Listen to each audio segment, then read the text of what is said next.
Hey everybody, welcome to another episode of the Bro Seriously Gaming Podcast. This is Season 2, Episode 9. We are going into the bottom half stretch, last leg of the race, I don't know, something like that of the season. So either way, once again, as always, my name is Evan. I'm Dustin. And we're here today with another interview. So we kind of broke the mold a little bit, and instead of alternating interviews and instead of having every other week be an interview, we decided, you know what, let's have an interview this week, but I think it's for a really good purpose. Right? Yeah, I mean, it really is. Like, we're super excited for you guys to hear this interview. It's with Seth Mattox, one of the two owners of OPSeat. If you don't know who they are, you will in just a second. But it is a phenomenal interview. There's a lot of. It's going to be awesome. Like, excited for you guys to hear. Yeah, we've been waiting for weeks to do this interview because we're super stoked about it. Besides that, though, we just wanted to kind of remind everybody before we got into this interview, though, about our event we talked about on the last episode, where we're on October 6th. We're going to be having our 24-hour event for Bro Seriously with our giveaways. We're doing the gift cards, the games, and we're also giving away a console. So be sure to mark that on your calendar if you haven't already. And without further ado, we'll interview Seth. So here we are, guys. So we're actually going to be able to interview. This is a kind of a different interview and a special interview for us as we enter into our typical product review. We thought, what would be better than to have someone on that it really represents their own brand, their own product, and can really give us some insight into something that we've all become kind of interested in, right? And that's gaming. Mm-hmm. So video game furniture is what we'll consider it right now, because obviously we're now talking to Seth from OPSeat. So what's going on, man? Nothing much, man. Great to be here. I'm really grateful for the time you guys have given us. Thank you. Absolutely, man. Absolutely. So we first and foremost, we have to give a shout out to our buddy Timmy. So Timmy kind of helped facilitate this meeting to where we could talk to you, and we love Timmy. Timmy's awesome.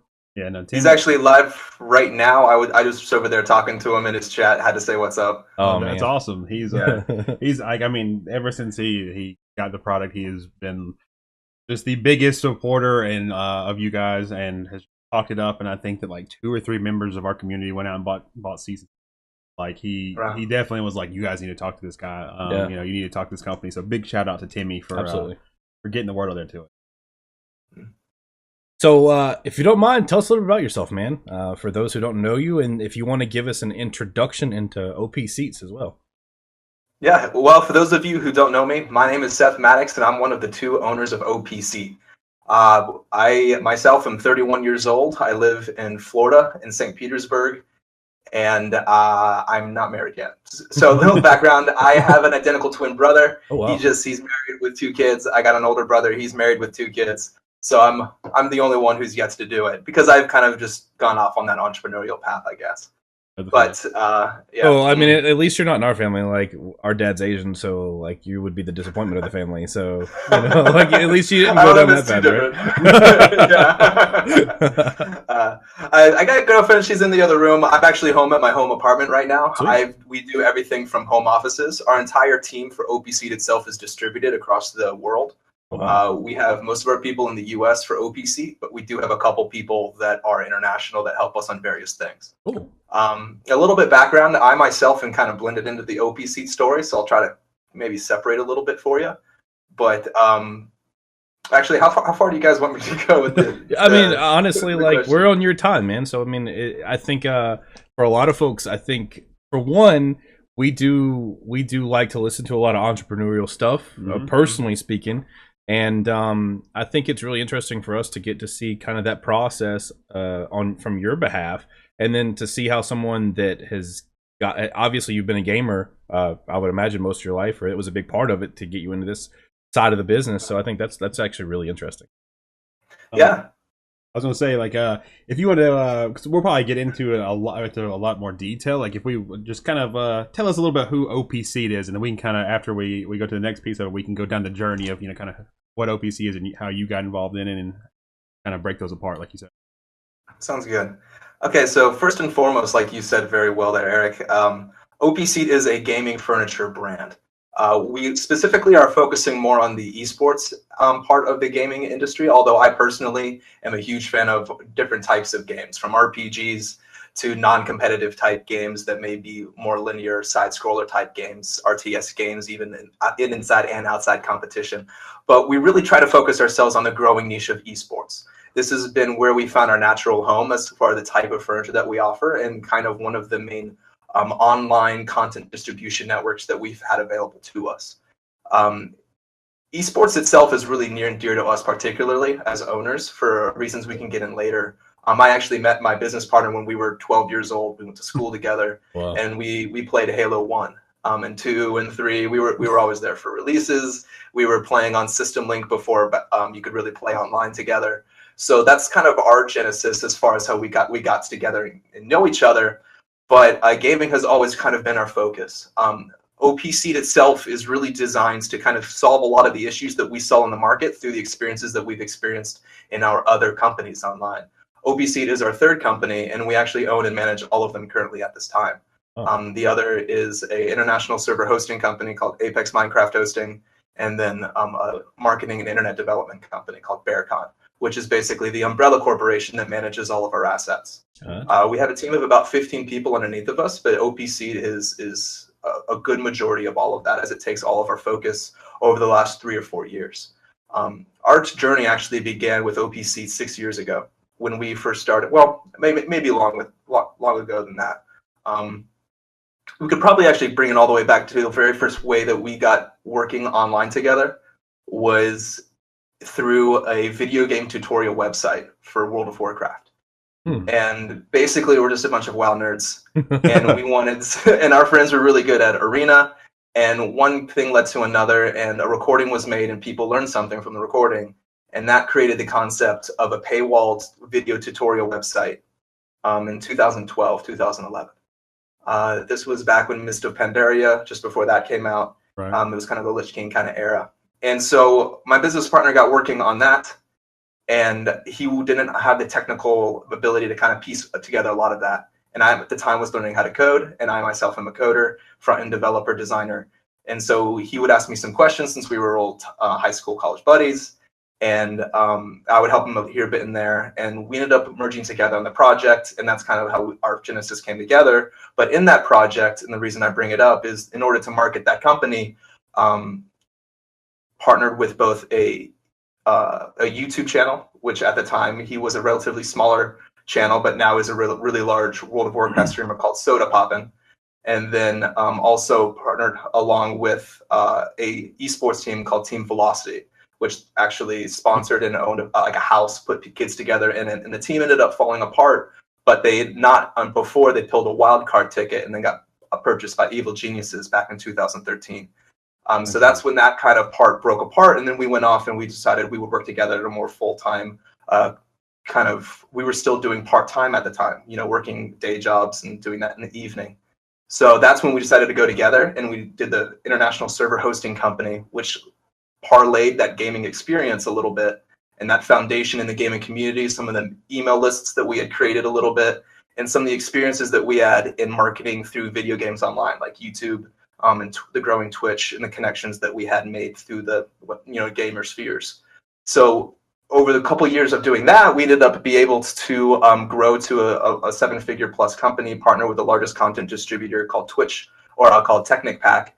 They create Hexic, Yogscraft, a lot of the really larger Minecraft mod packs online. Through a sheer coincidence, they happened to live in the town my mom lives in, and she was bragging about me at some of it. Like, oh, you work in Minecraft? You got to meet my boy. He does Minecraft. Go mom, right? Like, yeah. She came and told me that she met this guy that makes, he lives full-time off of Minecraft. He makes mods. And in the community, I'd known like that's kind of rare. People make mods, but to be fully supported on the mods. And then the next day I got an email in my inbox, and I couldn't believe the name. And I was like, is this the guy that you talk to? Really? Is this the guy? Like, he's a big deal, you know? From there, we ended up growing tenfold over the next about year or so. And from there, it gave us a lot more exposure into the gaming market itself. And through the relationships that we built with like streamers and people like you, our affiliates and partners in various aspects, people that we just happen to know in real person and meet at events, we were able to realize that there was a lot of issues with people in sitting. The rig itself is a big part of gaming. The people really undervalue until you get about hour 3 or 4 or 5 into a gaming session and you start to hunch over. That's one of the reasons like laptops on couches are such a problem. You know, you get this kind of motion into it. So we started realizing, I gotta help you guys out. I'm so embarrassed. I'm sorry, guys. No, I'll get you. No, you're. But yeah, you guys were probably kind of feeling some of it yourself, actually. So that kind of strain on your back over time, when we're starting to deal with these professionals, we realized just how much of an issue ergonomics really was. Right. And that kind of helped us get at least an idea of what was going on. Our core competence itself, and the reason that we were able to start the hosting company and the things like that is because our core competence is internet marketing. We are coders, developers, marketers, and managers all internally. We do everything inside of house. So that's allowed us to have a full control of the entire ecosystem and has allowed us to really progress at a rate that other people can't quite move in the dexterity in the way. Right.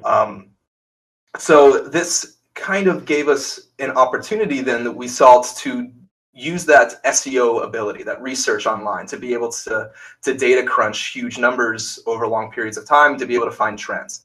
We know it as Google Trends now, but before it was really Google Trends, there were other ways that you can kind of download Google keyword planners, drop them into Excel spreadsheets and do mass math crunching on it to be able to find trends on stuff. And we use that to be able to find various opportunities online. And that's kind of how we do sites at the core. But that paired with what we saw as a really big need for people gave us a lot of concepts behind opportunities that we found in the sphere. And as we talk more about partnerships, as we partnered them for Minecraft, we found out that there was really only a couple name brands in gaming chairs at the time. And as we know right now, there's lots of gaming chairs that exist. But there was only really a handful that really stood out to be on top. And they claim a very high price point. That's very true. And one of the major factors of whether or not you can make a company is whether or not you can create an equal or better product for a better price. That's kind of one of the foundation structures. So we spent a year doing research on the product itself and what is it that made it and how much it costs and if we can push each piece down as far as we can. I mean, the reason that Tesla was able to make rockets for as cheap as he did and do reusable rockets is because he realized that he broke down the cost of metal and nickel and all this stuff. And he's like, no, these pieces are cheap. We just have to put it together better. So we found ways to be able to put together our system better.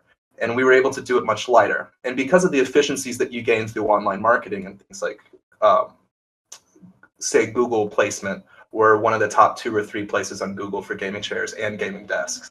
So the traffic that you get from that is exposure that really can compare to really large infrastructure and investment. And so that's allowed us to kind of operate in an efficiency and at a scale that is different than other companies, really. So that's at least a core competence that allowed us to be able to approach this problem a couple of years ago. But what made it so good for us and such a natural fit is that we ourselves are gamers. I mean, we had a video game company for a reason. It was our second one already. OPSeat is our 3rd gaming company now at this point. So it's kind of in congruence, or it's really part of who we've become as adults and as professionals. We never wanted to stop gaming. We wanted a life where, like, I can't even tell you right now that I'm 30 and I've got, you guys probably feel it too. Right. Like, you only really have a small piece of your house when you're married that's yours now, right? Right. So I got all these guys that aren't allowed to buy desks or chairs and stuff. Their wives won't let them. Or like they can't afford a gaming PC or something because they got a baby right now. And it's a very real concern, or it's not allocated to their profession tight enough to where it's acceptable. So we kind of, in the beginning, wanted to make a lifestyle where it was always going to be a part of the lifestyle. And I like that. And it kind of progressed in this way, just organically, and literally through, Google organic search in a way that was through organic talking with people And I don't think we'd be able to connect the dots in hindsight. I mean, looking forward, that it would lead ourselves into gaming chairs. But with anything, with enough time and experience, you can learn how to build a product. You can learn how to produce a brand. You can learn how to really find out what makes something the best in a market and then recreate it and then offer it differently. So we've dedicated ourselves to that task, and I feel that we've been able to brand ourselves in a way that now that there are so many other different gaming chair brands out there, we're still able to kind of stand on top. What's up, man? You should read our notes for the show, because I'm going through here. I'm like, oh, he answered that. Oh, he answered that one. He answered that one. I mean, he's taking all my questions. Like, I was like, man, I'm going to throw this left hook at him, and you went ahead and answered all of them. I'm sorry, man. I'm a bit of a talker. No, it's all good, man. It's awesome. Like, like even you talking though just sparked so many more questions that I had. I doing some research. We did we tried to do our due diligence, right? Creeped on you a little bit and trying to figure out about you and your background a little bit. Harder than we thought it'd be, but I'm a bit of an enigma, yeah. But so something that it brought up though, a question I had at least. You said your mom, talked to people and kind of got the word out there about you doing it, and you got that connection made. And I know this one with video games now is becoming, we've talked about a lot with it being more in the mainstream now than it ever has been. So did you ever face like any adversity or anything of being like, yeah, I'm in the video game, I make money doing video games, right? And I think that's a big thing. And obviously you are living, breathing proof that, hey, it works. Or if you're passionate about it. Have you ever faced anything like that? Yeah. Oh, absolutely. Our families are very traditional families, so to speak. My business partner and myself, as you'd imagine they would be, in whatever classical sense you can imagine. So there's very much a grow up and get a normal job. Whether like John's father is an insurance salesman, my parents are engineers. John himself got a degree in engineering. I have a degree in finance. We were kind of driven on a path that was directed towards a certain type of professions, both of us. And in doing so, we had the training, I think, to be able to work at a certain tier, I guess, or whatever you would kind of make it thing, or have the mindset that we wanted to be professionals of some caliber. Right. But when it became gaming specifically, there was always this kind of feeling of yeah, but it's not going to last. Like, oh, you kind of got lucky. It's right. Just wait. It wasn't. Apex was 2 years old already, and we were doing pretty well. I was able to live full time off of video game hosting at the time, and still parents and relatives would just be like, I don't know, man, don't count on it. Like, yeah, get lucky. I mean, you never know. And then like your Christmas number 3 comes by, now grandfather's interested. People slowly start picking on. Right. But it really does follow the money in gaming, unfortunately. And I think with any the previous generation, it doesn't really matter what you do. I mean, you can do anything you really put your mind to it or wants to do, and they're not really going to care as long as you're profitable and you're supporting yourself and your family ultimately. Right. And sometimes it takes years to do it. So that struggle in between, because it took. I mean, it seems different when you're actually have it put together on the other end, but it took us a half a decade or more to actually put together enough of a structure where people actually stopped thinking it was a bit of a joke. I can imagine that. I mean, like, I think that's kind of typical nowadays, especially when you look at like entrepreneurship, is that most people in the traditional sense would say, yeah, but don't put all your eggs in one basket, and that's kind of like almost the exact opposite mindset you have to have when you kind of have to do a complete 180. And I imagine that's really hard. I mean, I can imagine even for spouses and family, that type of stuff, like that's a hard pill to swallow, and something that you have to have some true mental fortitude for, in essence. So I think that's really interesting. Yeah, and it's really even more difficult, I believe, for this internet age as well. Like guys like yourself, I mean, you're very each other sitting next to each other. My business partner is in a different state, or for most of the time, he's a different city right now. So I spend most of my time just working by myself in a single room. Right. There are events we go to and we meet people, and we have an online team we're always chatting with. I have all my chat messages muted right now, so they're not beeping in the background. And that becomes just kind of your normal go-to. But there's a lot of struggle with a lot of entrepreneurs and the isolation that's created with that kind of that drive. And because you kind of do have to be alone, you need to shut out the world and make sure that you record, make sure you edit, make sure you deliver. And that takes time that a lot of people don't see until they're watching the accolades and the likes and the follows, and you're at dinner with cameras following you.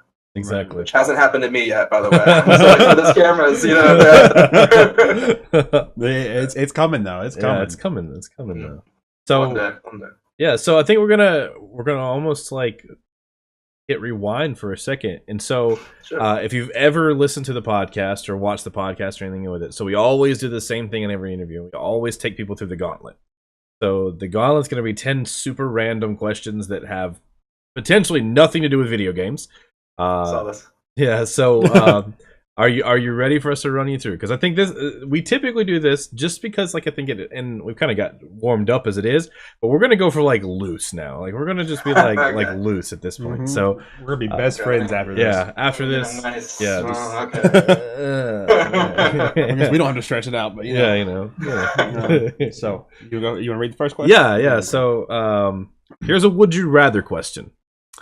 Would you rather fight a horse-sized duck or 100 duck-sized horses?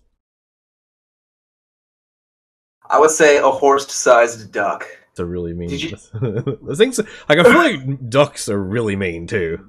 yeah, gaggles of ducks. I'm sure are horrible. Geese, does that even work for ducks? I don't know. Yeah. It just reminds me of a Jurassic Park movie in the beginning when the little girl goes out to the woods and all the little tiny little Yep. dinosaurs come out and get her. Yeah, It's like that, but ducks, and nobody wants that in their obituary. yeah, that's true. That's Just baby ducks. That's really true. that's a bad way to If go. I wrestle a giant duck, at least it's like, but he took on a giant duck. Come on now, Yeah. you know. Yeah, It at least sounds better. Yeah, it does. it fits. All right, so question 2 then. What would be the best food to build a house out of, and why? Ooh, chocolate. Chocolate because you can kind of manipulate it to melt at almost temperature to put into it, but you can always kind of change it like you would a metal. So while you'd be limited with like a gingerbread or something to like a strict rigid structure, with the chocolate you can make a rabbit. So why not make like a really cool house? Not fair. His experience doing it. It's okay. an easy question for him. Like, So what do you do in the Florida heat with a chocolate house? Get a tree. it's a swimming pool. Hide in the shade like all of us. So question number 3 is, what is your favorite video game console, like of all time? That's hard. So nostalgia-wise, I think that the Super Nintendo is probably my favorite. Zelda for Super Nintendo, my brothers put so much time into that in my entire life. It was formative years for me. So like we had NES when I was first born, or when I was really, really young. Right. And then the Super Nintendo kind of stood out specifically just for the different Mario games that we had and the amount of time that we actually put into it. Because by the time I got around and was aware, NES was old, but we just kind of had it. But Super Nintendo was the hotness. Yes, it was. I remember that being like in an ad that we had to get and be like, I kept it here. Yeah, that's what we talked about before. Ours was a Nintendo 64 because I don't remember the entire Christmas, but I remember unwrapping it at the N64 with the purple controller. Those were like the bundle pack, and like I was just like, oh my god, like it's like This is the greatest thing ever. So yeah. Oh, so all right, then we'll go currently then instead of nostalgia. Right now, what is your favorite video game to play? So currently, my favorite game is Overwatch. I've been playing it since season 2. I'm a huge fan of the game. I've got almost 200 hours in Farah. I'm a really big... I think I have 200 hours, like maybe total, including.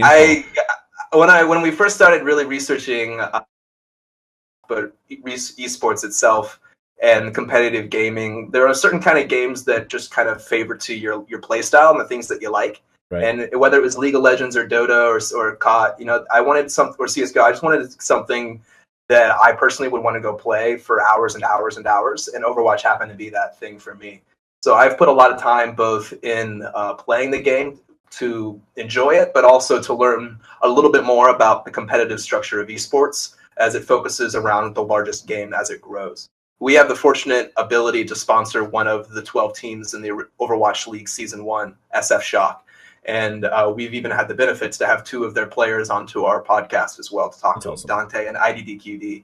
And it's just been, we're very blessed. We're exceedingly happy to talk to these people. I feel like I'm just trying not to fanboy every time they hop on, because like I spend hours researching them, right? Videos and looking at stats and seeing headshot after headshot after headshot, crushing victory in front of the state. You know, there's only so many rooms of people cheering for a guy before you hop on a chat, and you're like, "Hey, man, you did great!" It's really exciting for us to be a part of it, and Overwatch has stood out to me as the game I like to play and be a part of as the community grows. I wish I could say the same. Well, I mean, I'm so bad at that game. Yeah, I'm terrible. But the part is great though, is that for us, like we spent hours and hours and hours researching you and looking at your stats, and then not fanboying you. So I mean, it's been the other way around. It always works that way. Though. It never changes. Yeah, it's the always circular motion of the world. I guess you can. There's always just somebody chasing something. So number 5, a simple one: Apple or Android? Apple all the way. I'm on the Apple right now.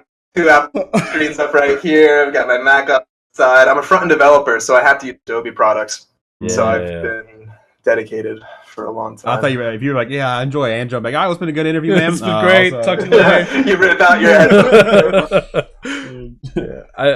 It's so simple though. And that's what and I get the hate that people have towards Apple products. Like I understand it. Like it makes sense. Mm-hmm. But they don't make bad products. Like they just don't. Like nothing is bad. Like from iPods to Mac Pros, like they just don't make anything bad. And then they all work so beautifully together.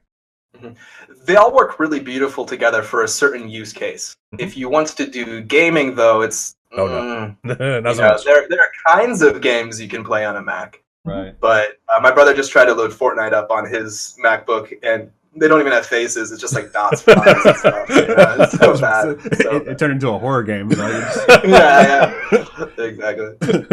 We're back on 64. Yeah, exactly. Okay, so this next one. How many chickens would it take to kill an elephant? 1 very well-placed chicken. That's a great answer. Only 1. Yeah. So, if you could start a conspiracy theory, what would it be? Oh.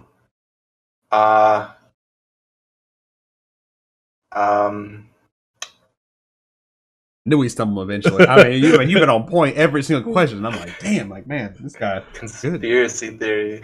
Yeah. That I have to make up that doesn't exist already. That I can just be like, oh, by the way, what if this video? About anything.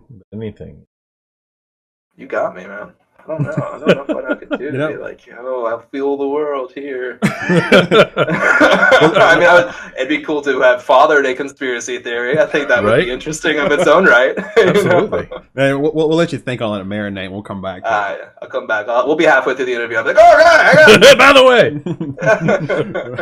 bread is a lie. You win this round. So this next one this is hard hitting right here. Yeah, this is deep. Is a hot dog a sandwich?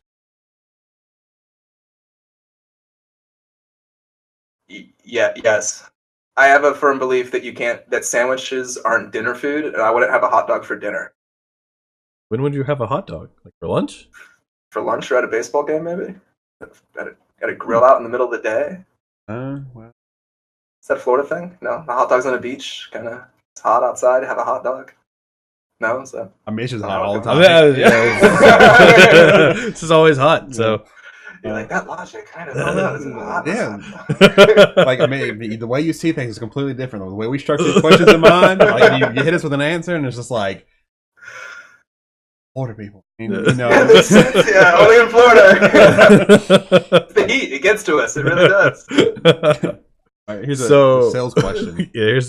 What would be the worst BOGO of all time? The worst BOGO? Yeah, worst buy one, get one. Buy one, get one. Buy this.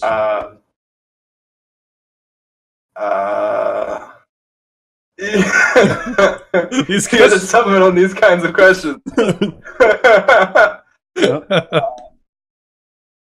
I don't know, like a gallon-sized thing of mayonnaise. Like, it's gonna take me so long to get through the first one. Why do I need a second one? Like, you go to Sam's, it's just like a giant jug. You're like, no, one's fine. I'm good. But you could get another one for free. And then there's like, here.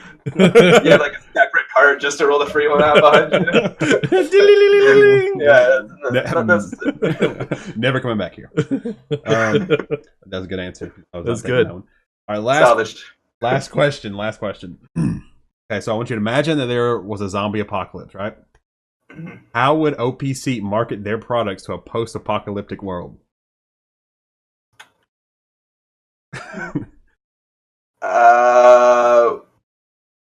We would make a zombie themed chair first off to make it, gotta get on that zombie trend.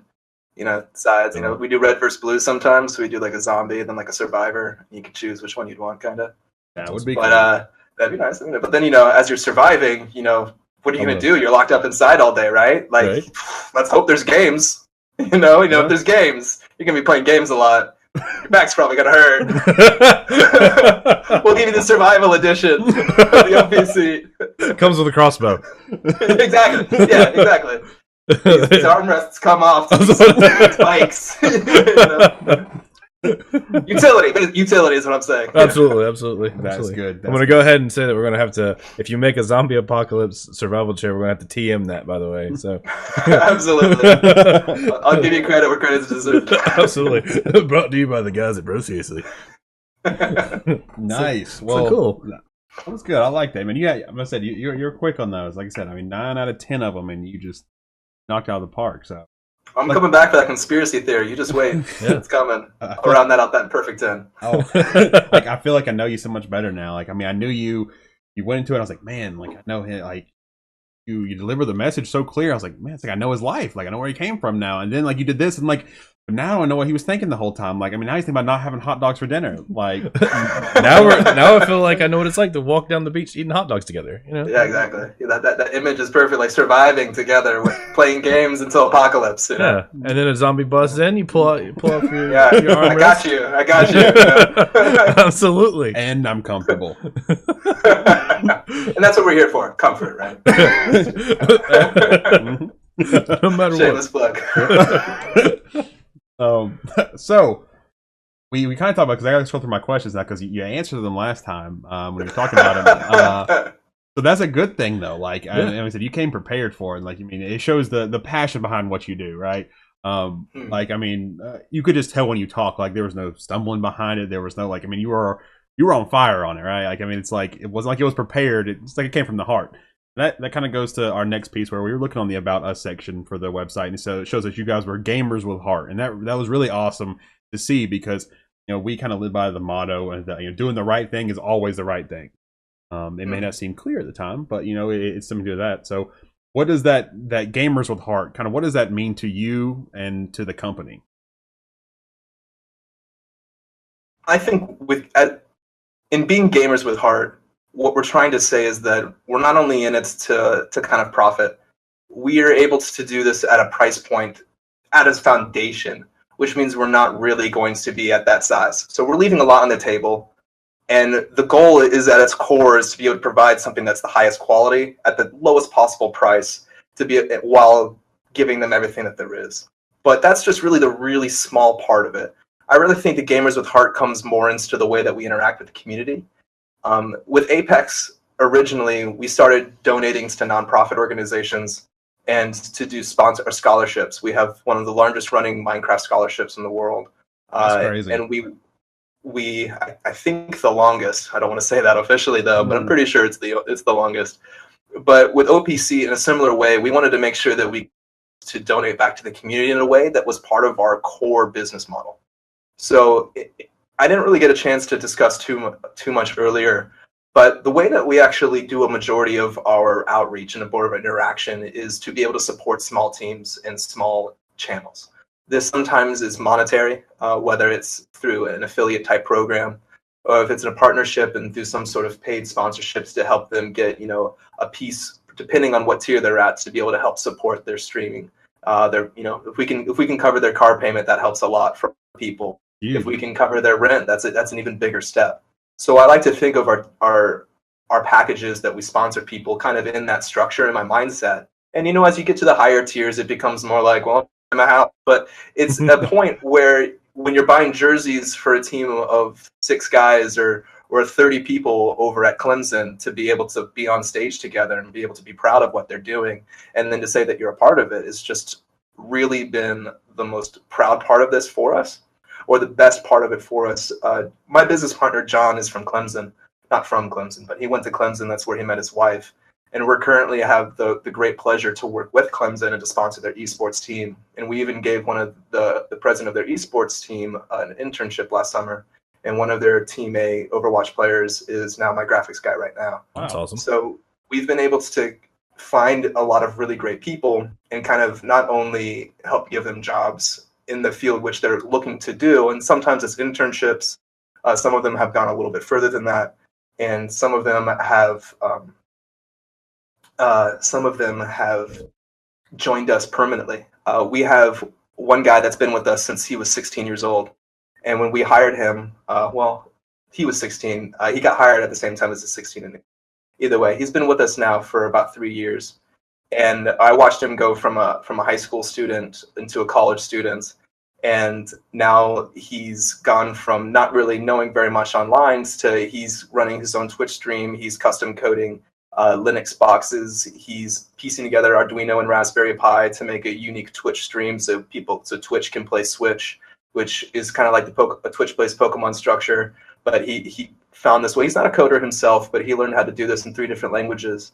And I myself have been kind of chatting with him this whole 3 years. And maybe he's one of my shining jewels. But I really think that he's the model that we're trying to go for here is to find people who are kind of getting started. And as they work with us, whether directly through a contractor position or indirectly through a partnership sponsorship throughout the greater reach, it's the idea that we're helping them grow in a technical competence to make a living in the gaming industry. And so that concept itself is where we've kind of come to OPSeat with. We're able to direct our focus to places like this, to be able to find people to stream with us, to pay them to grow. And we have a similar relationship. If we help pay them, they can keep going, and then they can grow, and then we grow. And it's this reciprocal relationship that has allowed us to kind of show more of our heart as we get deeper and deeper. It starts out kind of shallow, but as we're really excited right now to go to TwitchCon and to meet a lot of these people, buy them a lot of beer. If you guys are going to be there, please, I'd love to buy you a beer if you can drink. Of course.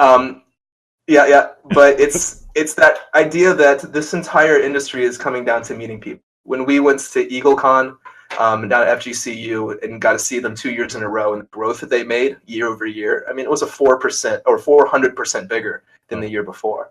And that's happening so quickly at every single stage. And they're very new to this, so to speak. This industry is itself very new. And our core aptitude in being entrepreneurs in the video game sector allows us a little bit more of an understanding about how to profit in the video game sector. Right. So we're trying to be able to apply that in every frame that we can. And I myself am personally obsessed with this kind of thing. I mean, my personal friends, my girlfriend, everyone will tell you about it. I'll be like, oh, dude, you should make a blog about that. Oh, there's a podcast and there's some, I'm always trying to tweeze some sort of my brother says I scheme. Scheme or not, but the structure to be able to say oh, you have an interest, there's a way that you can create a system behind this that if you leverage that interest, you can make something of value over time. And a lot of people are learning that they can make a living out of this in the video game sector. So that's a lesson that we've learned a couple of years ago.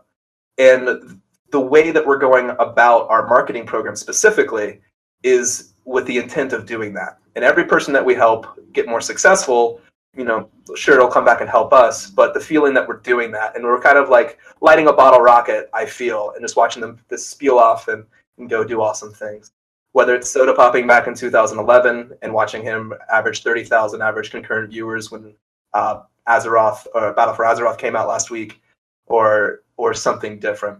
Right. It's the watching that growth of the community and being able to be there now long enough to be oh yeah, remember 6 years ago when you made that one video for us? Right. Oh yeah, that was a lot of fun. You've grown so much. I'm really proud of you. Right. And that's kind of become the heart for us. Sorry, it's a bit roundabout. No.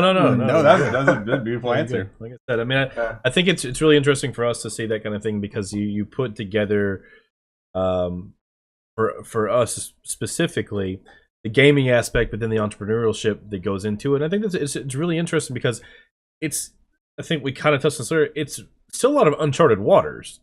It's not something that has been established, and we talked about this a really, really long time ago in a really early podcast, but things like Twitch and how it's in infancy stages. It really is. Like it's still literally learning how to crawl, and you've got a few really big streamers that have kind of paved the way for certain things, but we've talked about it a lot, and I think that actually I was listening to a podcast the other day that was talking about there are more people that watch Ninja stream than watch an NBA basketball game or watch Bryce Harper hit home runs. Like, it's really crazy to think that there are 90,000, 30,000 people, and there aren't 30,000 people watching a baseball game anymore. So it's Go ahead. When you compare it to things like golf as well, it's really remarkable. I mean, there are more potential slots for esports professionals than there are professional golfers. Oh yeah, and the prize pools are bigger. Yeah, it's really crazy to see because and that's something that you guys kind of talked about on your About Us again was with the sponsorship that you guys had for your first esports team, it kind of lit a fire, and that's kind of what really pushed you guys to go through. So how early on in the process was it for you guys to sponsor your first esports team, and like how did that shape kind of the culture moving forward?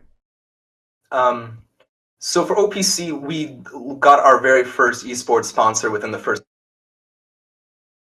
We thought that this was our main play before we even opened the company, and it took us a foundation of making sure that we can fulfill the distribution, the sales.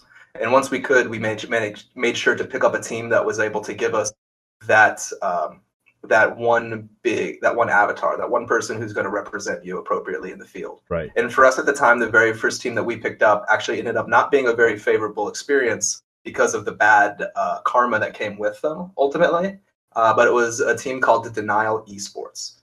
I don't know if you're familiar with Denial Esports, but after a couple months of them, we ended up about 4 to 6 months, we ended up realizing that the owner wasn't quite following through with some of his paychecks, some of his players. Gotcha. And being as a sponsor, it kind of trickled back up to us, and we had to make a public statement and separate ourselves from it. But that month, I think it was April or May of 2016, and we ended up picking up. I think XQC was on the team and Dante were on the team, and they later came on to both be Overwatch League players. Also, Denial's esports team made it to the World Championship that year into Las Vegas, so we were on stage at Las Vegas that year. Oh, that's cool. Actually, that was a year ago, actually. So we were very quick to pick up those types of people at the higher stage, but then also on the lower stage, we're pick up. I'd say from before we even really opened business, we already had streamers and content creators online to be able to help us get off the ground. Yeah. So we realized. Go ahead. I was gonna say. So, what is? I don't know how to like really phrase that question. So, do you feel? Let's put it the way. What's the difference for you? Maybe from where you sit and where you stand. Where does the difference really stand from the smaller content creators and streamers to the esports type thing? I mean, obviously they both kind of play a role in your success, and they play a role in how you, I don't want to say selfishly, but it ultimately is like how you market, how you do things, how you drive the business. Like how do those two different worlds really kind of impact what you do? Yeah, I think a lot of people view marketing and talking about the type of marketing difficult, like you just did. It's difficult to say that you're going to reach out to them and have to do these things in a very direct way. And I really feel with you on that. And walking that line has become somewhat not second nature. It's because it always stands out because everybody has different levels, different tiers of acceptance. Their communities want different things. Some people, it may be okay to have a certain technique of promotion, while other ones, it's obtrusive. So I think a lot of taking some of that comfortability or adding more comfortability is the context and awareness of the person that you're talking to, and knowing, are you crossing their lines? Because I personally, I come from a very conservative background, and I may not be trained to have the middle of the road, emotions about, is this acceptable or not, so I'll be like, hey, is this okay? Are we allowed to do this? I do that stuff all the time. But I think a lot of it, when it comes down to the different types of streamers and how we approach them, at the beginning tiers, it's very much people are just looking for exposure. And I think we're able to offer a lot to those people. I think that our name is increasingly adding eyes and more attention as our socials grow, as our website traffic. I mean, we get many thousand people every day seeing our stuff. So I think at that tier, it's very much just we want to help as many people as we can. If you're hosting a tournament and you've pinged us and you may not necessarily have met our minimum criteria of a sponsorship partnership, but you're still in the field and you're trying, you're going for it, we'll retweet your stuff. We'll rep you. We'll like you back. We'll try to incorporate you in a way that's organic naturally in our stuff, just because we feel that that's such an important part of everyone's path. Right. There are certain websites that just focus on nothing but sharing streams of people that have 1 or 2 active streamers, or goose egging it up there. And so we like to share the love as much as we can with those people. And I don't feel too bad about it. I mean, there's some self-serving and crossing audiences when you get to the higher tier, but at that lower tier, you're very much just like, you want them to get to that point to where now you're like, but now are you bigger than me? Is this weird for me to talk about you now? So like that line, it does get weird, but usually when it crosses it, there's money involved. So like you feel less guilty about asking, And there are references. I mean, the creative positioning of our branding in this ecosystem cannot be understated. I don't know if you've even really, I mean, my logo is right behind my head the entire time I'm talking right now. And that's like that in every single person that picks up my product. And it's not necessarily like I have to forcibly do that type of make an ad, tell people. Creative positioning or organic positioning of a product is really, really important. Like right now, your headphones are getting incredible airtime. Your hats are getting incredible. Your Funko Pops back there, they're getting some love. So Speaking of which, I'm glad to see that I'm not the only person that takes them out of the packaging.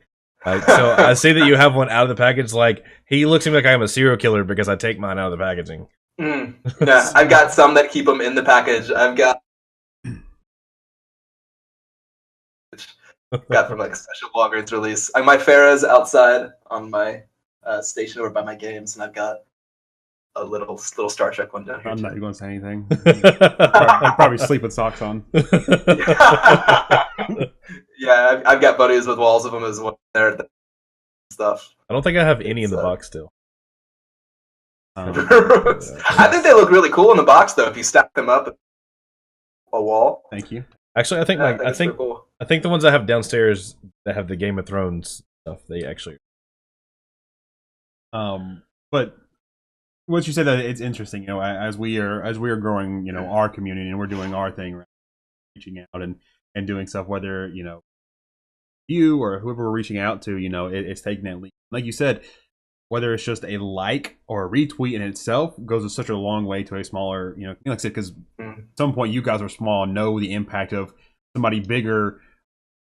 I don't want to say throwing you a bone, but helping you out, right, and giving you some of that organic growth that you wouldn't have gotten without it, right? You would never have reached that big of a mark without their help. And so those small things go such a big way, and it's like for us reaching out to people and asking, it's like, hey, what's the worst going to happen? They're going to tell us, no. We're like, okay, cool, tried. But like you said, kind of being those small messages, like at some point they had to read our message, and that name is in their head now. They're like, oh, well, then when they start seeing it, it starts to build. Same thing as a seat. I'm thinking of seats. I'm thinking of my favorite streamers, and I'm like, what's that seat talking about again? And then you start looking at it, it's those ninja mind bombs, that go off all of a sudden in your head, and you're like, there was that seat that that Timmy bought. He said he loved it a lot. Let me look at his stream real quick and see what it was. And then he gets from views from it. Then obviously I'm looking at your guys' stuff. And honestly, and this is not to just amp you up for this, but I've looked at seats and stuff, and literally I trust Timmy, so I've heard of him. Legitimately, I don't really Google seat companies that often. I don't look at different companies' seat sites, and I would a video game. And so I was like, oh, well, Timmy says this. Oh, let me go check with Timmy. So I think you guys may have been the only video game seat website I've ever seen, just from those small subtle things, like the name on the back of it, word of mouth. Timmy's talked a lot about how you guys will know, how interactive the company is and the brand is with the community. You know, being able to talk in Discord and knowing each other, and reach out to somebody if you have a question, and it's there. You break down that wall of, oh, this guy, you can't talk to him, but you can go talk to his assistant's assistant. You might be able to get the word to him. You're like, no, cut all that out. And I think that goes a big way for you guys, and that crossover between big and like small content creator to a big esports team. Like, you guys treat everybody the same in a sense. Like you said, the thing that crosses over is money, but like besides that, you treat each other the same way, and that kind of goes with the gamers with hearts, kind of being a good person. Really, tip of the hat. Well, thank you very much. I really appreciate that. We try really hard to separate the business from the passion of it, and to make sure that we do both. Because in the end of the day, we got to stay in business, but we know that the larger we get, the more impact we can have. In a traditional company, if you talk about a marketing budget, it's direct sales. But when we talk about a marketing budget, it means that tournament gets to run, or those guys get in plane tickets to go compete, and maybe they're going to make it. So we've been able to put a face to the people, and because we were those people in the beginning, and we remember what it was like to get the name of that jewelry store in the back of your soccer jersey, right. And like you'll never forget them, you know. So we want to be those guys to a generation of people that'll grow up to really to understand games at a different level than we do. Maybe we all kind of grew up in a world where gaming or making money in games was a bit of an unrealistic assumption. Yep. And so if we could at all help people believe that that's not, and that there is a life there for you, and that you could do really well and have a really great quality of life, then that's worth it to us, basically. Right. And to shamelessly plug the product in general, from what I've seen, like when we talk about fair pricing, like when I think it's the Grandmaster, is that correct? It's the Grandmaster. Mm-hmm. This is the Grandmaster. Yeah. So it's $299, right? Is that right? Yeah, so it's $299 off sale. We don't typically pull it all the way up to $299 unless we're really low on inventory. Okay. It's just we have the year we dip it down varying degrees depending on the time of year and sales appropriate, as I think all company brands do. Right. I think we do sell at $299 sometimes, but unless we've had like a really huge sales surge and we're like, you know, running on fumes, we're going to try to really keep it much lower than. Well, and that's. But even at that, we don't want to shock you. Yeah, but even at that price point, I mean, like for what it is, for what it does, and just even comparatively so, looking at other brands and other things, that was the research that I did contribute. So I usually fly by the seat of my pants when we do these things. Sometimes he does more of the research, so that was the research that I did do. But comparatively so, I mean, like it really is like. Once again, just because we've got a few guys that have actually bought the seats, they like rave about how comfortable they are. I don't even think I could probably say what has been said sometimes about how their ass feels in the seat, but it's always super positive, right? But just the price point, not even, and because I'm in sales and you're in sales and so on and so forth, like we don't even talk about price, but it's such a deal just in general, like. That's so huge, and especially, and you talked about it super early on, like for some folks, like their wife, like it's strict budgetary wise, like hey, or their husband maybe, you know, like it's super strict budgetary wise, and to say I'm gonna go buy a gaming chair is a big deal, especially if you know some companies are charging twice, you know, a double what the price of it is. So you know, I know you kind of talked about it earlier a little bit, but why was that price point so important to you guys when you were really deciding, okay, we want to make a better product potentially, if possible, at a lower price point? I mean, why was that so important? I think accessibility is why we like most things. Ease of access, basically. And like you said, a lot of people are in those situations. And gamers, because of the traditional concept of gaming, it got that impression because of basically the lack of money in the industry to begin with. And unfortunately, that still reigns supreme to people who are getting started. And that's not necessarily indicative of the success of the industry so much as younger people like games. People that may not necessarily have full careers have sometimes more time gaming. Right. And in the beginning. And that's just always what people tend to see, because by the time they're crushing it or in the back, you don't see, you know, they're doing good. But like there's this kind of concept there. But I really think that kids between the ages of, anywhere between 13 and 21 don't have discretionary income like young adults do. Right. We're all older men at this point, so we do have at least some discretionary income. But even then, it's spoken for. We have responsibilities now. So to be able to have something that's not going to be as expensive as a gaming console is pretty important, I think, because we're already spending so much on the games themselves. And when you start having to really budget and save for extended periods of time, and we saw so many people wishing it, but being like, oh, but that price. When you're talking 400 and in some cases $500 for a comparable level, structure and size and width and weight limits and things like that and feature sets, it's prohibitive. You can get something maybe that's not too dissimilar, but that doesn't necessarily have all of the feature sets involved. And we decided that in order to actually be able to compete with the brands that have had so much of a head start on it, we needed to come around on a different position. So typically you're going to beat them on either you're going to have a better service, you're going to have a better price, or you're going to have a better brand, a better ecosystem or support structure. Right. So a product is different than the service that supports the product. And so we ended up realizing that in talking with a lot of the people online, that we can provide a better service to a lot of sponsors and partners. We did the numbers, we did the math, we figured out we can do it. We realized that there was margin in the budget to be able to apply to traffic. So now you're talking about traffic, right? What does it take to sell a chair even? Can you even do it? Why it's important to be able to get it cheap enough for a person, but then also expensive enough where you can make the numbers work. Right. And then not only expensive enough where you make the numbers work, but that also means how are you going to do this? What you do matters, but how you do it also matters. Right. And so when we started getting deeper and deeper, I told you originally through partnerships with Minecraft and stuff, and relationships we built with Twitch streamers and YouTubers, we became privy to certain conversations about how much money they were making from their sponsors. And we got that, that secret piece of intel in the beginning. It gave us kind of a missing piece of the equation, where we were able to kind of walk backwards in the math and be able to determine that cost structurally based on concurrent viewers and total viewership for individual streams and stuff, we're able to actually make our expected conversion rates work. And a little bit of faith. If they do it, we can do it too. Right. That's the last piece of it to get you off the ground right there. Or that's what gets you through it. That's what gets you through it. Yeah. Oh yeah. Well, there's always dark days for sure. Oh yeah.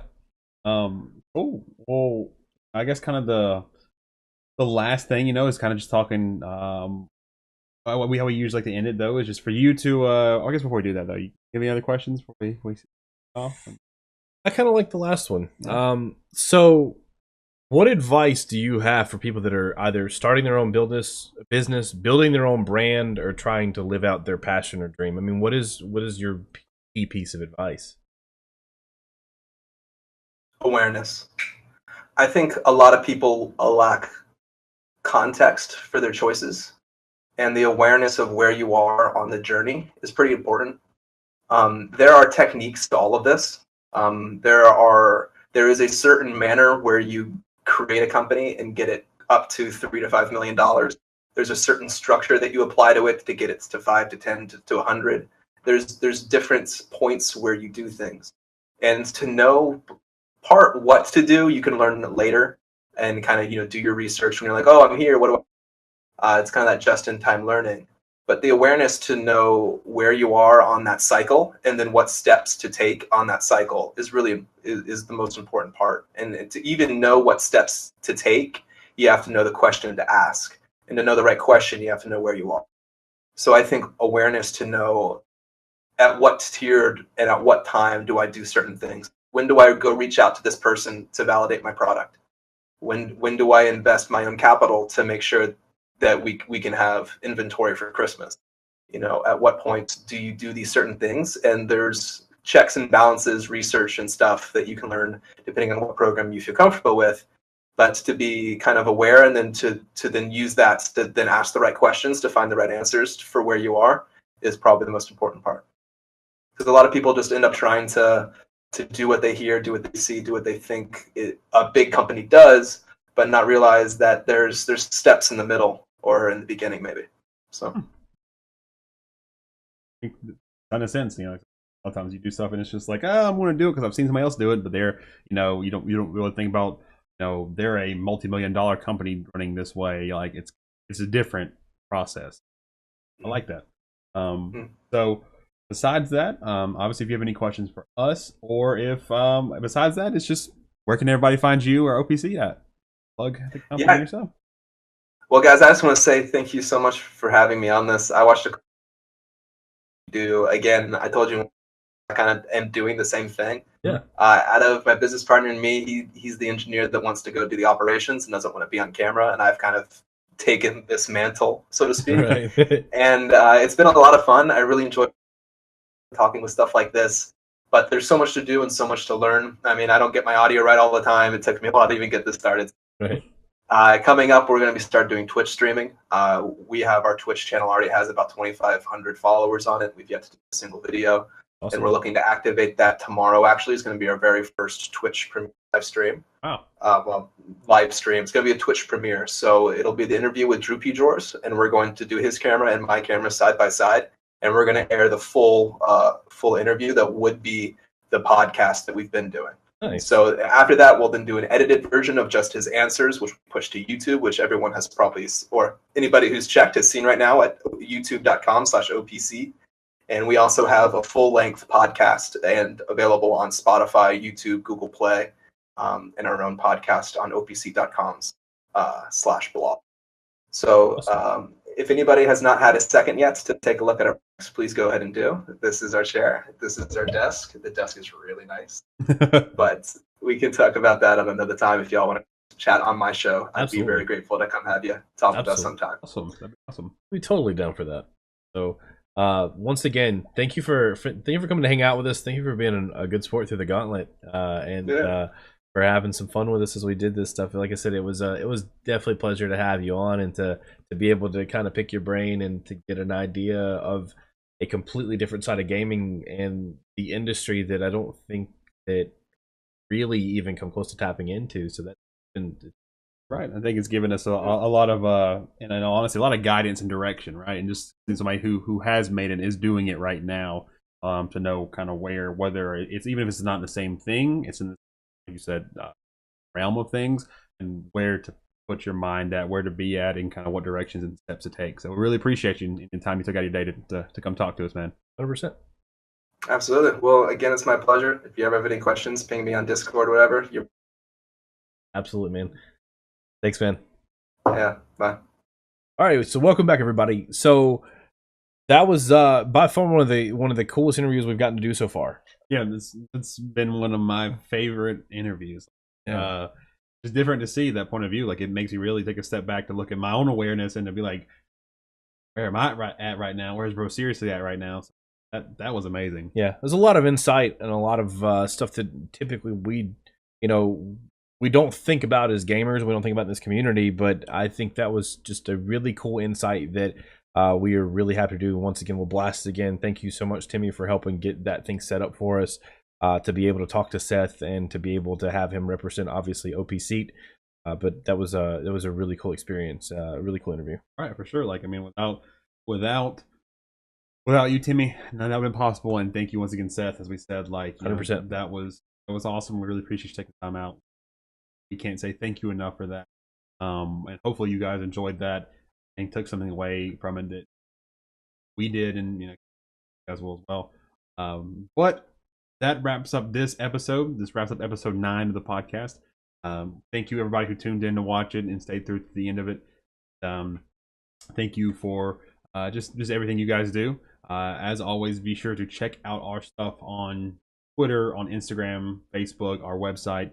Find us all at The Bro Seriously on on all of the social media, and you can find our website at thebroseriously.com. Also, you can find OPSeat. It's usually at OPSeat on everything. OPSeat.com.